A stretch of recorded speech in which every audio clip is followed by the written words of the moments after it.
Beat was actually born in Switzerland, but he went to school and has spent most of his working life in Austria. Earlier on in his career, he was sort of someone you would think of as a composer-conductor, and he did a lot of both.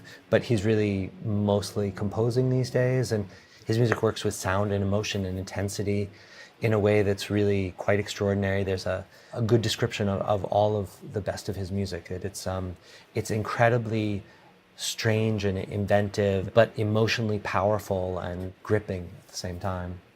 We were very lucky. There was a piece that was for kind of just the right size orchestra that was just being premiered last spring when we were finalizing the details for this, and it seemed like an ideal opportunity to have a US premiere. I don't know the exact number, but let's call it 80 students will really get to work hand in hand with Beat on preparing a brand new piece for the US premiere.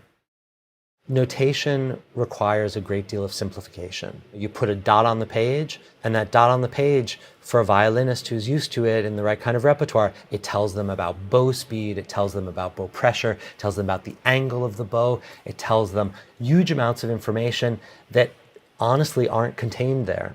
But the further you go forward in time, the less the, let's say, performative tradition around that notation is there. So then it becomes really important to have someone there who can say, it does mean that, but it doesn't mean it quite the way you were interpreting it. Really, the way you get this sound is you reduce the bow pressure there a little bit and go a little bit toward the fingerboard and maybe angle the bow a little bit more. And you know, someone like Beat is a perfect person to do this with because he's not just a composer, he's an extremely experienced conductor, so he can really help all of the students find the right way to make his piece happen. I hear all the time people say, I don't think I know enough to understand this. I've been in music since I was 4 years old.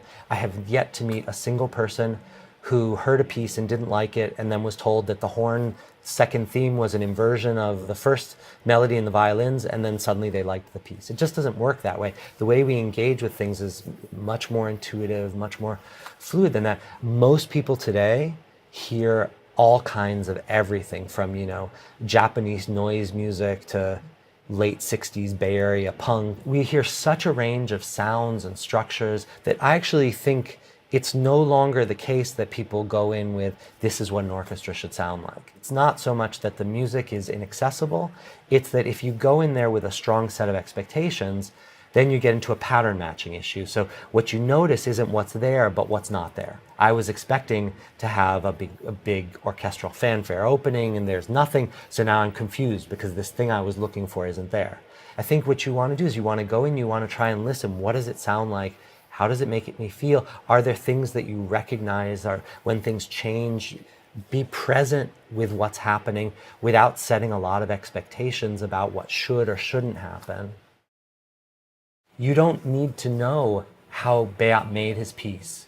You don't need to know how individual performers make each sound you hear to get the piece. You get the piece because when you hear it, the way it flows, the way it changes, affects your body because you're a human being like he's a human being and like everyone else in the audience is.